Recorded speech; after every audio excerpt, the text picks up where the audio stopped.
Dieu aime les pauvres, mais il ne se colle pas à la pauvreté. Jamais. Jamais. Jamais. Jamais de la vie.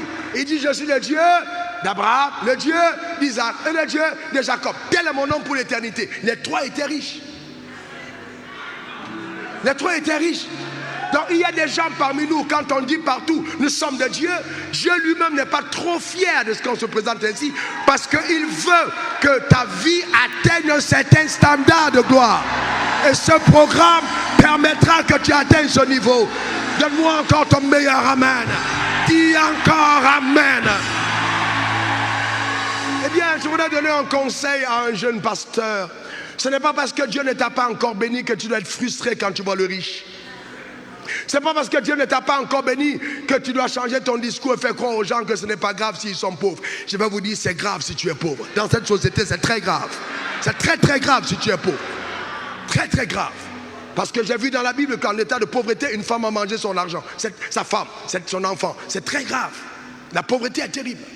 La pauvreté est un masque dévalorisant. La pauvreté est odieuse. La pauvreté te crée en toi des complexes terribles. La pauvreté n'est pas bonne du tout. Elle vient de l'enfer.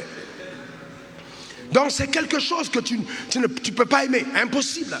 Donc Dieu a créé la richesse pour un but, pour que tu sois épanoui. Et que tu sois épanoui. Et je lève ma main vers le ciel, je prophétise ton épanouissement sur la terre des hommes. Dans le nom suprême de Jésus. Ta manière de dire amen m'embête. Ah oui. Ah oui. Dieu te veut riche. C'est la cinquième vérité. Dieu te veut riche. Dieu te veut riche. 3 Jean 1, 2. Bien-aimé, mon souhait, moi Dieu, c'est que tu prospères à tous égards. À tous égards, à tous égards. Spirituellement, mentalement, matériellement. Arrêtons cette prospérité qui n'est que spirituelle. Dieu veut que tu prospères à tous égards. Et sois en bonne santé comme prospère l'état de ton âme. Ah oui, j'aime bien cet amen. Que tu prospères à tous égards et sois en bonne santé comme prospère l'état de ton âme. Et Jésus a dit, Jean 10, le voleur ne vient que pour dérober, égorger et détruire. Mais je suis venu afin que les brebis aient la vie et qu'elle aille au ciel. C'est ce qui est écrit. Elles aient la vie et qu'elles aillent au ciel. C'est ce qui est écrit. Qu'est-ce qui est écrit? Elle a la vie et qu'elle soit dans l'abondance. J'ordonne à la terre, là où tu te tiens, de te livrer tous ces fruits et que ta vie bascule dans l'abondance au nom suprême de Jésus. Ta manière de dire amen m'embête. J'entends Dieu me dire de te dire que ce que les sorciers avaient volé, ce que l'enfer avait dérobé, à cette parole t'est restauré ce jour même par la puissance de Dieu. Donne-moi encore ton meilleur amen. Dis encore amen. Et c'est ça la différence. C'est ça la différence entre un simple coaching et un enseignement de coaching accompagné de puissance. Capable de briser des chaînes. Capable de propulser ta vie à un autre niveau. Capable d'amener ta vie à une autre dimension. Est-ce que tu sais que tu peux savoir et ne pas avoir la capacité d'agir sur ton savoir? Parce qu'on t'a limité, on t'a attaché. C'est ce que la sorcellerie fait. Lors de mon 2e ou 3e enseignement, j'en parlerai. Donc c'est important que tu comprennes. Le Dieu qu'on sert est puissant. Extraordinaire. Amen. Extraordinaire. Gloire à Dieu. Alléluia. J'ai reçu chez moi récemment un couple qui est venu me voir et j'étais heureux. Il rendait grâce à Dieu d'un couple de fils que je suis dans la totale discrétion. Ils sont venus me voir avec une importante sémence. Ils ont apporté une sémence de 50 millions. Ils m'ont dit, pasteur, nous sommes heureux, nous sommes bénis. Dieu nous a donné d'atteindre le palier des milliards. Nous sommes milliardaires aujourd'hui. Et ça ne fait pas 10 ans. Dieu est puissant. Dieu est incroyable. Est-ce que vous savez que quand vous dressez vos oreilles et vous écoutez un homme qui a vécu une expérience, cette onction descend sur vous et vous en vivez la même. Que la grâce que Dieu m'a donnée s'intensifie dans ta vie de façon véritable au nom suprême de Jésus. Tu ne mourras pas pauvre. À la fin de cet enseignement, je vais te faire la différence entre un homme qui parle et un homme qui dit. Parce que tu penses que je parle. Il y a des moments où je parle, il y a des moments où je dis. Je dis, tu ne mourras pas pauvre. C'est pas possible. C'est pas possible. Dis après moi, je ne suis pas venu sur la terre accompagner les autres. Encore, je ne suis pas venu sur la terre accompagner les autres. Mon frère, quand j'ai eu ma soeur, j'ai eu cette révélation. Je suis allé enseigner en l'église 220 logements. Quand j'avais compris ça profondément. Et au premier enseignement, j'entends le Saint-Esprit me mettre dans la bouche. Dis-leur que si tu meurs pauvre, qu'on ne t'enterre pas, tu n'es pas encore mort. J'étais venu à pied. Ouais, frères et sœurs, j'étais venu à pied. J'avais pas, en fait, je vais dire en transport. Et je déclare au 220 à l'église méthodiste, si je meurs avant mon heure, ne m'enterrez pauvre, ne m'enterrez pas. Ça veut dire que je ne suis pas encore mort.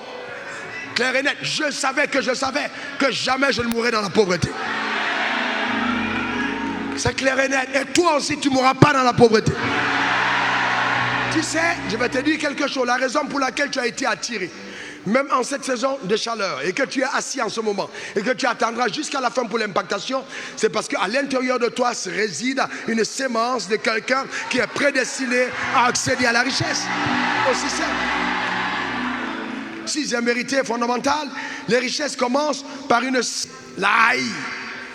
Dis après moi, je hais la pauvreté. Encore, je hais la pauvreté. La Bible dit dans Matthieu 11, verset 12, depuis le temps de Jean-Baptiste, jusqu'à présent, le royaume des cieux est forcé. Et seules les violences en emparent. Donc il est important d'user de violence, de détester, de haïr la pauvreté. Ça commence par une révolte. La pauvreté n'est pas un don, un cadeau de Dieu, c'est une malédiction qui vient de l'enfer. Elle est la conséquence de la colère de Dieu contre l'homme après sa déchéance.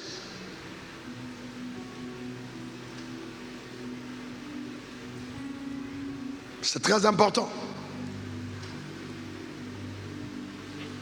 On n'a jamais donné une médaille à quelqu'un, médaille d'honneur de la pauvreté, jamais. On n'a jamais vu un homme qui arrive dans un endroit, on dit bon, comme tu es très pauvre, on te donne la première place, jamais. Même dans les communautés où les gens disent que la richesse n'est pas bien, regardez comment est-ce qu'ils traitent des personnes quand ils deviennent riches. Vous vous rendez compte que c'est un complexe. La richesse fait de toi une personne importante, une personne qui compte. Quand tu es pauvre et que tu es absent en réunion de famille, on ne te compte pas. On ne sait même pas que tu es là. Mais je déclare qu'après, ce que Dieu va faire dans ta vie, on va déplacer les réunions selon ton jour de disponibilité. C'est ça l'influence. C'est ça l'influence. C'est ce que Dieu fait dans ta vie. C'est très important. Très important. Vous savez, bien que la Bible soit un livre qui est accessible à tout le monde, même aux pauvres, il n'a pas été écrit par un pauvre. L'auteur de la Bible est riche. Donc même la Bible que tu lis, pour bien la comprendre, il faut être riche. Non, attendez, ne te fâche pas, parce que je sais, les gens vont prendre cette découpe, ne te fâche pas. Non, ne te fâche pas, il faut que tu comprennes, ne te fâche pas. La Bible dit, attendez, je vous ai béni de toutes sortes de bénédictions spirituelles dans les lieux célestes en Christ. Un homme pauvre ne peut pas lire la Bible et la comprendre.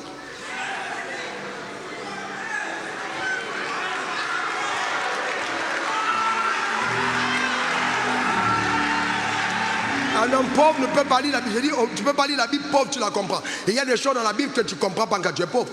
Celui qui a écrit la Bible a écrit avec un esprit riche. Pour ceux qui ont fait la littérature, l'interprétation d'un texte, voyez-vous, va avec l'âme de l'auteur.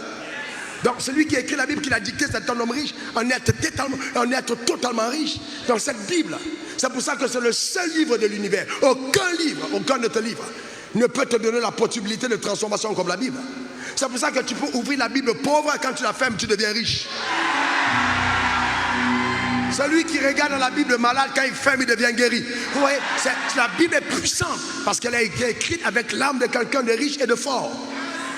Donc son esprit est dans la Bible. Je répète encore, la Bible n'est pas un livre de pauvres. Ce n'est pas un livre de pauvres. Si Dieu t'a demandé de lire la Bible, c'est qu'il sait que tu es un homme riche. C'est qu'il sait que tu es une femme riche. Ce n'est pas un livre de pauvres.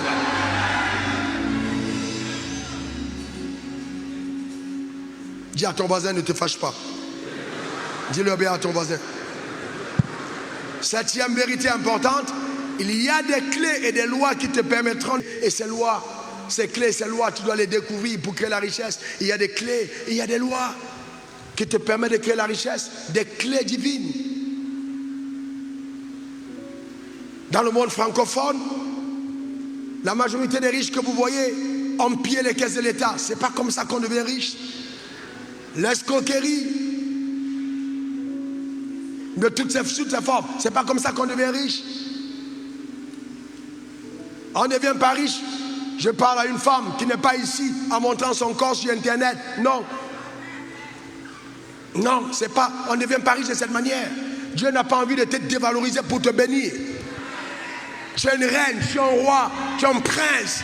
Alors ta manière de dire Amen m'embête. Tu es un prince. Mais oui. Donc c'est très important. Donc ce n'est pas par le jeûne et la prière. Il y a des voies légitimes. Il y a des voies légitimes qui te permettent d'accéder à la richesse. Et donc, et pendant cet enseignement, ce sommet, tu accéderas à certaines de ces clés fondamentales qui vont te permettre de créer de la richesse, la création de la richesse. Et en ce qui concerne ces lois majeures, parce que j'entends quelqu'un dire, mais donc ces gens qu'on voit riches, en ce qui concerne ces lois majeures, ce qui est vraiment puissant avec la loi, c'est qu'elle ne respecte pas ton identité, elle respecte ton obéissance, enfin ta soumission à elle. Donc tu vois, donc, si tu coopères avec une loi, cette loi s'applique à ton égard. Quand il s'agit de la loi est aveugle, la loi ne regarde pas, la loi ne voit pas. La loi attend simplement que tu la mettes en pratique et elle déclenche dans ta vie ce qu'elle a promis faire. C'est tout. Donc ce sont des lois que tu dois découvrir et mettre en pratique. D'accord. 8e vérité fondamentale. On est vers la fin. Curieusement.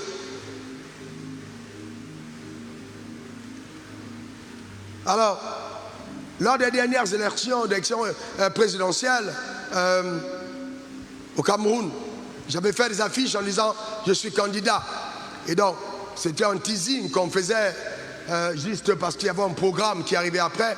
Alors j'ai été contacté par certaines personnes très influents dans le pays qui m'ont dit, vous savez, tel opposant, on n'a pas peur de lui parce qu'on sait qu'il n'a pas les moyens de sa politique. Tel autre, on n'a pas peur de lui parce qu'ils ont cité tous les opposants, ils nous ont dit, toi, en ce qui te concerne, nous te demandons de ne pas poser ta candidature parce que nous savons que tu as les moyens nécessaires pour pouvoir mener la campagne si tu veux la mener. Donc quand tu es riche, tu es craint et tu es respecté. Tu es respecté. Ils m'ont dit frontalement. Et donc, alors, frontalement. Et quand je suis arrivé, on partait du Cameroun à un programme, on avait garé le jet, on a bloqué le jet pendant près de 2 heures de temps. Alors, pour moi, c'était un signal clair hein, on était en train de me donner un avertissement. Que nous, on a des méthodes. Si tu veux attaquer au pouvoir, on est capable de te descendre. Mais en fait, moi, ça me faisait rire. Amen, parce que sans être au pouvoir, toi et moi, on est déjà au pouvoir. Nous régnons. Nous régnons. Ah, ta manière de dire Amen m'embête. Nous régnons. Donne-moi ton meilleur Amen. Nous régnons. Amen, nous régnons. On n'a pas besoin d'aller s'asseoir au palais pour régner. Nous régnons déjà. Toi et moi, nous régnons sur cette terre. Donne-moi ton meilleur Amen. Amen, très important. Nous sommes des rois. Nous sommes des rois. Et donc, juste pour vous dire que quand vous êtes riche, la richesse fait peur à l'enfer. L'enfer a peur. L'enfer redoute la richesse. La richesse entre ta main est capable d'être extrêmement dévastateur vis-à-vis de l'enfer. Donc, il faut que tu saches que Satan le sait. Et c'est ce qu'il pense. Et c'est pourquoi il va s'attaquer à toi de façon terrible. Terrible. Terrible. Comme je dis, il y a des assemblées, des églises où Satan dit, allez-y, priez là-bas. Allez-y, priez là-bas. Lui-même, il fait l'évangélisation, il les envoie là-bas. Pourquoi? Parce qu'il sait que quand ils vont entrer là-bas, on va leur dire, attendez le ciel, attendez le ciel, attendez le ciel. Satan n'a pas peur d'un croyant qui attend le ciel. Parce que tu n'es plus un témoin. En fait, tu dévalorises l'évangile. Quand tu dis j'attends le ciel, en fait, même pour l'évangile, tu deviens une honte. Parce que tu n'es plus en sel, tu n'as plus d'influence. Et même pour le royaume des cieux, on se dit, mais qu'est-ce qu'il attend? Mais qu'est-ce qui se passe? Qu'est-ce qu'il fait avec la grâce qu'il a reçue? Tu deviens donc un relais de Satan au milieu des saints. Donc ça veut dire que par ta vie, Satan fait l'évangélisation aux autres en disant, regardez à quoi ressemblent les chrétiens où vous voulez aller là. Le voilà. Regardez Tanti Adjo, regardez le frère Zacharie, regardez comment ils sont. Mais je déclare que quand on va citer ton nom, l'enfer va trembler. Oh, ta manière de dire Amen m'embête. Donne-moi ton meilleur Amen. Dis encore Amen. L'enfer va trembler. La richesse fait peur à l'enfer. L'enfer a peur que tu sois riche. Dis, je me suis décidé. La richesse est mon partage. 9e vérité, tu dois chercher premièrement le royaume et la justice de Dieu. Tu dois chercher premièrement le royaume et la justice de Dieu. On va y revenir, notamment cette vérité. Tu dois chercher premièrement le royaume et la justice et conjonction. Mais il faut que tu saches que l'onction est capable de rendre riche. L'onction est capable de briser les chaînes. L'onction est capable de te propulser et de te porter dans la richesse. Quels sont ceux qui croient que Dieu est capable de lever un paralytique et il marche? Quels sont ceux qui croient que Dieu peut guérir un aveugle? Levez la main. Moi j'ai vu des fous guéris. J'ai vu des aveugles voir. J'ai vu un mort ressuscité ici à Abidjan. Mon propre père, j'ai prié pour lui, mort, il est revenu à la vie. Alors je veux te dire, j'ai vu la puissance de Dieu intervenir. Mais si Dieu peut, par sa puissance, relever un mort, entrelever un mort et rendre quelqu'un riche, qu'est-ce qui est plus difficile? Qu'est-ce qui est plus difficile? Qu'est-ce qui est plus difficile? Mais comment l'Église accepte que l'onction peut ressusciter les morts, mais elle refuse que l'onction peut transformer le pauvre? Voyez-vous, l'Esprit du Seigneur est sur moi, Dieu m'a oint pour annoncer la bonne nouvelle aux pauvres. Quelle bonne nouvelle on va annoncer aux pauvres? C'est qu'à partir d'aujourd'hui, tu vas plus supplier pour manger. À partir d'aujourd'hui, tu vas envoyer tes enfants à l'école. À partir d'aujourd'hui, tu auras aussi un peu. À partir d'aujourd'hui, amen, tu vas choisir ton repas. À partir d'aujourd'hui, tu auras de quoi payer ton loyer. À partir d'aujourd'hui, tu pourras aussi construire une maison. À partir d'aujourd'hui, tu pourras aussi t'acheter ta voiture. Donne-moi ton meilleur amen. C'est ça ton partage. Eh bien oui, l'onction peut rendre riche. 11e vérité, il y a des dimensions, est inconscient de ses avantages. L'alliance est un avantage. Donc c'est très important. Voyez-vous, il y a des dimensions que tu n'atteindras jamais sans avoir bâti une alliance avec des entités spirituelles. Les gens du monde que vous voyez construisent leur richesse avec la puissance de ténèbres. Certains d'entre eux, en majorité pour eux, quand vous atteignez un certain niveau, je ne parle pas d'avoir 500 millions, 1 milliard, ok, mais je parle d'un certain niveau de richesse. Quand tu atteins la dimension d'empire financier, quand tu commences à compter dans un secteur, je te garantis, le diable va frapper à ta porte. Pour que tu montes dans un certain palier, il y a des alliances à contracter. Mais si Satan peut faire contracter des alliances à ses enfants, il a été diplômé de l'académie de formation de Dieu. Donc il a appris de Dieu comment ça marche. Et c'est la photocopie, la contrefaçon qu'il enseigne à ces gens. Dieu lui-même, avant d'élever un homme, il va construire une alliance avec cet homme. Il y a une alliance dans l'alliance que tu dois avoir avec Dieu pour atteindre certaines dimensions. Ça fera partie des choses que je vais t'enseigner simplement. Tu dis bien simplement. Et tu verras que ça marche. Et en dernière vérité, la volonté de devenir riche, et ça c'est un dernier point, la volonté de devenir riche, il faut bien comprendre ça, point numéro 12, à elle seule ne voulait devenir riche, mais qui sont morts pauvres. Notre société est remplie de personnes qui veulent devenir riches depuis des années, mais qui sont toujours pauvres. Et donc, je voudrais donc te faire comprendre que la suite des enseignements que nous aurons vont te donner des clés te permettant à accéder aux rêves que Dieu a placé dans ton cœur en toute légitimité. Que Dieu te bénisse abondamment. Que sa grâce et sa paix soient ton partage. C'était juste pour introduire ce que nous allons vivre en cette très belle journée. Est-ce qu'on peut acclamer le Seigneur pour amen, sa présence? Que Dieu te bénisse. Parle à Dieu. Parle à Dieu. Parle à Dieu maintenant de tout ton cœur, de toute ton âme. Élève ta voix. Parle à ton Créateur. Parle à ton Père. Parle à ton Dieu, parle, élève ta voix maintenant. Élève ta voix vers le trône de la grâce et parle à ta riche bonté. Béni et divin. Alors tout à l'heure, nous allons recevoir la deuxième oratrice et le deuxième orateur. Nous allons donc suivre justement cette introduction et elle va venir prendre la parole.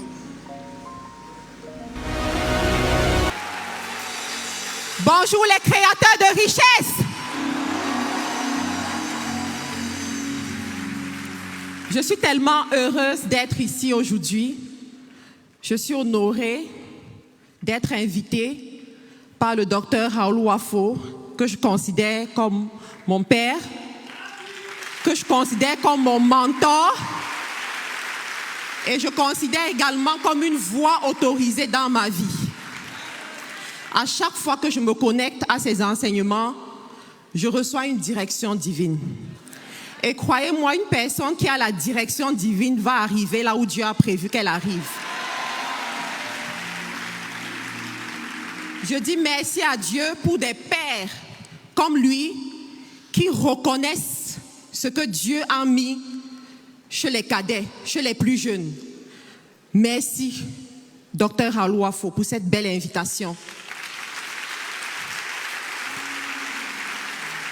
Merci de porter cette vision. Je pense que vous êtes en train de former une nouvelle génération. Une génération de riches pour Dieu. Des personnes qui vont utiliser l'argent pour transformer les nations.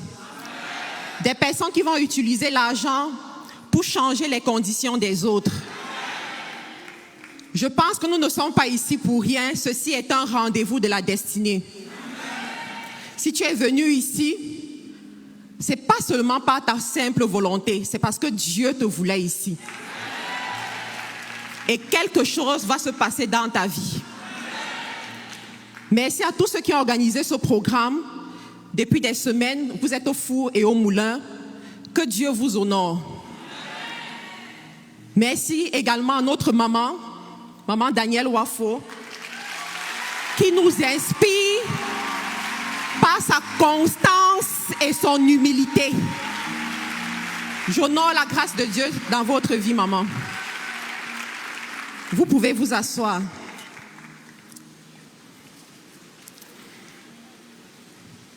Aujourd'hui, je vais partager avec vous cette loi pour créer la richesse à tout âge.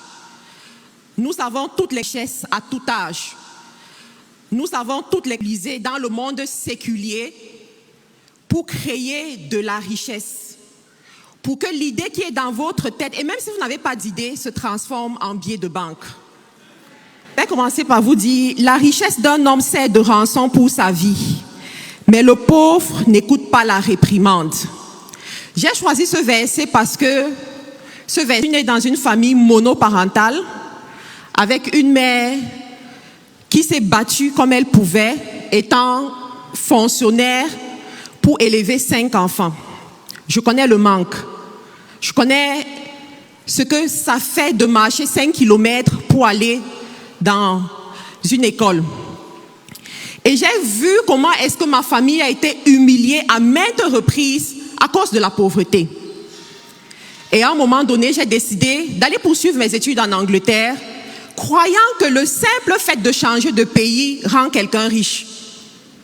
Sauf qu'arrivé en Angleterre, je suis encore tombée dans certains problèmes. J'ai vécu ce que j'appelle le désert. Très compliqué. Jusqu'à me rendre compte qu'il y a des onction qui propulsent. Jusqu'à me rendre compte qu'il y a des lois, si tu les mets en application, ta vie sera complètement changée. Loi 1. La richesse commence par l'identité. Tu dois devenir une personne qui pense comme Dieu, qui réfléchit comme Dieu. Et la méthode de Dieu pour façonner les créateurs de richesse, c'est de leur parler lorsqu'ils sont dans leur désert. C'est de leur parler lorsqu'ils traversent des moments difficiles. Je vais dire à quelqu'un ici, arrête de te morfondre quand tu traverses des moments difficiles. Au contraire, sois attentif à la voix du Saint-Esprit. Quand je me connecte pour suivre les enseignements du Dr Raoul Wafo sur YouTube, je vois toutes les lois qu'il donne tous les dimanches. Je vois toutes les lois qu'il donne tous les dimanches. Je me pose toujours la question de savoir, est-ce que les gens qui sont en présentiel se rendent compte du diamant qu'ils reçoivent? Parce que tu ne peux pas suivre ce genre d'enseignement et ta vie reste pareille. En fait, tu as 12 mois maximum pour qu'on voit le changement dans ta vie. Tu as 12 mois maximum pour que quelqu'un qui t'a connu avant t'observe et dise « Ah, je vois la grâce de Dieu dans ta vie. » Parce qu'il enseigne la mentalité de Dieu pour la création de salariés. Ils aiment travailler dans un beau bureau, au plateau. Je sais que c'est le plateau ici qui est le lieu. Waouh! Un beau bureau au plateau, dans un bureau où ils auront la clim, ils seront bien. Mais est-ce que c'est seulement là-bas que Dieu t'attend? À des dimensions élevées. Tu dois apprendre à penser comme Dieu.